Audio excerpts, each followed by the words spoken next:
सुंदर गार्डनची निर्मिती होते आणि या कार्यक्रमाला मी मुद्दामून ज्यांना या गार्डन असेल, झाडं असेल किंवा मुलाला खेळण्याचं उद्यान असेल त्यामध्ये इंटरेस्ट असलेले जी श्रीकांत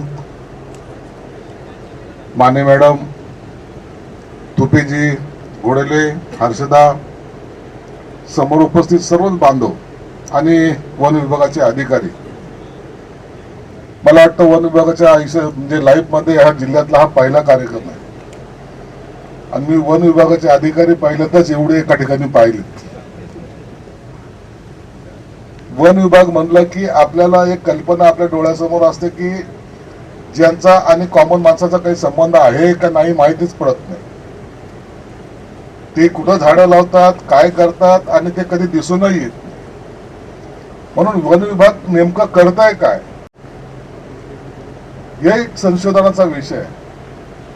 परंतु या विभागाचा आमदार असल्यामुळं मी माने मॅडमने सांगितलं की पहिल्यांदा जेव्हा मला भेटायला आल्या, मी त्यांना भेटायला आल्यानंतर त्यांना फक्त पहिला प्रश्न एकच केला की तुम्ही इथं चांगलं निर्मिती काय करू शकता. हा जो आज आपण जो प्रकल्प राबवतोय हा छोटा समजू नका. पहिल्यांदा वन विभागातर्फे असं एखादं गार्डन या मराठवाड्या बेसवर तरी मला वाटतं पहिल्यांदा होत असेल, ज्याला मी 9 कोटी रुपये दिलेले आहेत. काही लोकांना आणखीन एक कल्पना नाहीये की आपण इथं उद्घाटन नेमकं कशाचं केलंय, काय केलं, नेमकं काय बनणार आहे. गार्डन म्हणलं की आपल्याला माहिती असतं काहीतरी लँडस्केप करायची असते, काहीतरी हिरवळ दाखवायची असते. 6 महिन्यानंतर ती हिरवळ कुठं गेली आणि लावणारा कुठं गेला तर आपल्याला काही कळतही नाही. म्हणून मॅडमला जेव्हा माझ्याकडे आल्या त्या टायमाला पहिल्यांदा सांगितलं की मला पहिल्यांदा 2-3 वेळा त्याचा वेगवेगळ्या अँगल मध्ये मला दाखवा काय करणार आहात. जे त्याचे पीएमसी जो आर्किटेक्ट आहे त्यांनी त्या 2-3 वेळा बनवलं, 2-3 वेळा त्यात काही सूचना मी त्यात ऍड केल्या आणि फायनल जेव्हा तो झाला त्या टायमाला मी त्यांना 9 कोटी रुपयाची मंजुरी दिली आणि म्हणलं आता गोहेड, आता तुम्ही कामाला सुरुवात करू शकता.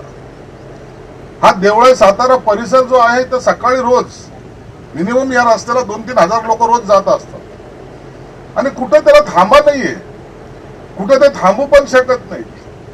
कुठेतरी मग रस्त्यावर बसलेले दिसतात आपल्याला, कुठेतरी त्या टेकडीवर चढलेले दिसतात, परंतु मनाला समाधान असलेलं कोणतं ठिकाण या ठिकाणी नाही. आपण पाहिलं असेल शहरामध्ये सुद्धा एक उद्यान आहे, ते सिद्धार्थ गार्डन त्याला म्हणतात. आता ते एवढे मोठे लोकसंख्या वाढली पण ते गार्डन तेवढंच आहे, त्याला काही करू शकत नाही. काय डेव्हलप करणार आहे.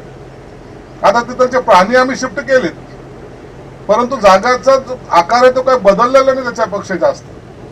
म्हणून हे गार्डन या प्रत्येक भागामध्ये असणं गरजेचं आहे. सिद्धार्थ उद्यानमध्ये जर देवळाईच्या माणसाला जायचं असेल तर यायला त्याला कमीत कमी 200 रुपये फक्त जाण्या ट्रॅव्हलिंग मध्ये खर्च होईल. नंतर त्याचे मुलं, नंतर हे जी श्रीकांत सारखे लोक असले की तिथं तिकीट लावतात, त्याचे पैसे वेगळे.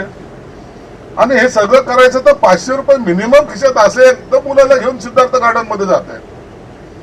आणि मग इतका लांबचा प्रवास आणि पुन्हा एवढी गर्दी. म्हणून अशी उद्यानाची निर्मिती आपण करायचा प्रयत्न केला. इथे जेव्हा उद्यान तयार होईल त्या टायमाला श्रीकांतची एक मला सूचना निश्चित आवडली की सकाळी 9 वाजेपर्यंत फ्री असलं पाहिजे.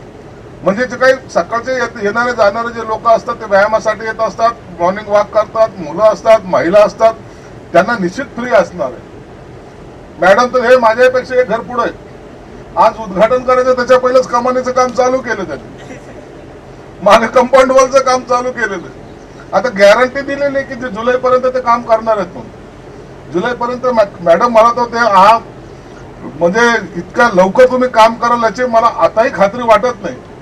परंतु जर करत असाल तर तुमचं अभिनंदन आहे. परंतु एक लक्षात ठेवा की हे गार्डन मेंटेन करण्यासाठी किमान 5 वर्ष जो कॉन्ट्रॅक्टर आहे त्याला सांगायचं की 5 वर्ष मेंटेनन्स हा तुझ्याकडे असलं पाहिजे. त्याला लागलं तर पैसे लावू द्या, आणखीन पैसे लागले तर मी देतो, परंतु मेंटेनन्स हे असलं पाहिजे. मेंटेन नसलं तर त्याचा काही उपयोग होत नाही. आपण अनेक ठिकाणी मोठमोठे गार्डन पाहतो, जगाच्या पाठीवर जेव्हा आपण फिरतो गार्डन मध्ये कचरा नावाची वस्तू नसते. मी एकदा एका कंट्रीला भेट द्यायला गेलो होतो. त्या कंट्रीमध्ये प्राण्याचा जागी मोठा त्याचा एक शो असतो. त्या शो मध्ये सर्व विद्यार्थी माणसं सर्व बसलेले असतात. अनेक पर्यटक येऊन तिथं बसलेले असतात. माझ्या बाजूला एक मुलगी होती लहान, वय वर्ष 5-6 वर्षाची असेल. ती बसलेली होती. आम्ही त्या डॉल्फिन त्याचा तो शो पाहत होतो. त्या पोरीने तिच्या त्या बॅग मधून तिचं चॉकलेट काढलं. चॉकलेट खायला लागले. चॉकलेट खाल्ल्यानंतर तो जो रॅप केलेला असतो तो कागद तिने त्या बॅग मध्ये ठेवला. त्याच्यानंतर जेव्हा तो शो संपला, नंतर आणखीन 2 तासानंतर शो दुसरा. मी सहज त्यांना विचारलं त्या तिथलच्या लोकांना, हा 2 तासाचा गॅप तुम्ही काय देतात? म्हणे साहब यहाँ इंडियन बहुत आते, अब तुमको मालूम है वेपर खाएंगे तो कहाँ डालेंगे, पानी की बोतल कहाँ डालेंगे, तो ये साफ सफाई करने में हमको 2 घंटे जाते. म्हणजे त्या 5 वर्षाच्या पोरीला माहिती आहे की आपल्याला आपला रॅप केलेला कागद त्या पिशवीमध्ये टाकायचा, आपल्या दप्तरामध्ये टाकायचा आहे. परंतु आपण पाण्याची बाटली सहजगत्या फेकून देतो. आपण त्या वेफरचं ताबडतोब फेकून देतो. ही शिस्त लागायला आपल्याकडे टाइम लागतो. परंतु आता काल बदललेला आहे. आता तुम्हाला त्याच पद्धतीने जावं लागेल. मी मुद्दाम 9 कोटी रुपये दिले, छोटी गोष्ट नाहीये. वन खात्याला एक आदर्श असं काम करायचं संधी पण मिळालेली आहे. आणि या भागामध्ये एक वेगळं गार्डन तयार व्हायची सुरुवात झालेली. मॅडमला तर आता त्यांनी सांगितलं, म्हणलं किती पैसे आले? 4.5 कोटी त्यांना पहिलेच आपण ऍडव्हान्स दिलेले. आता 4.5 कोटी आताही मिळतील. मॅडम पैशाची चिंता करू नका, परंतु काम करताना हा लँडमार्क असला पाहिजे, हा प्रयत्न करा. लँडमार्क झाला पाहिजे.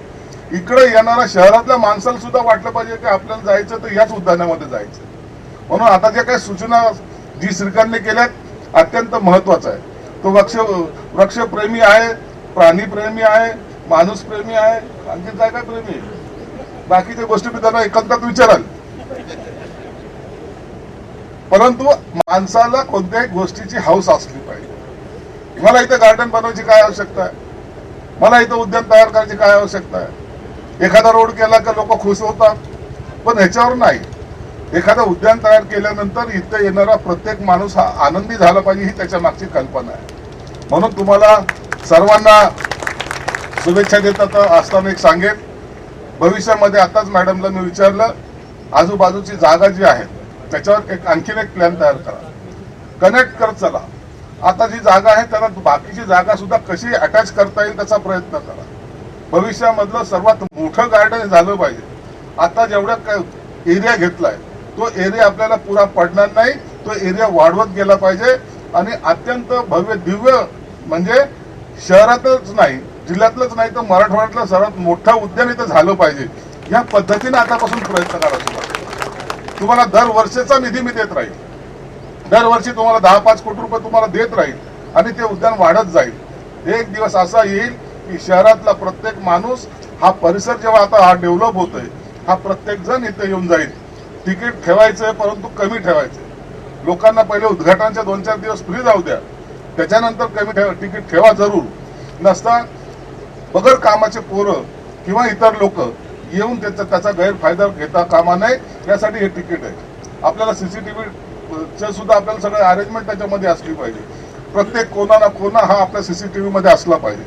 कोणतंही गैरकृत्य, कोणताही चुकीचा माणूस या परिसरामध्ये येता कामा नये, याची सुद्धा दक्षता घ्या. पुन्हा एकदा तुमचं सर्वांचं विभागाचं मी मनापासून आभार मानतो. एक चांगल्या प्रकल्पाला आपण सुरुवात केलेली आहे. भविष्यामध्ये वन विभागाच्या नावावर जर काही नोंद होईल तर त्याच्यामध्ये पहिलं नाव हे या उद्यानाचं असलं पाहिजे, अशी आपल्याकडून अपेक्षा व्यक्त करतो आणि या ठिकाणी थांबतो. धन्यवाद. जय हिंद, जय महाराष्ट्र.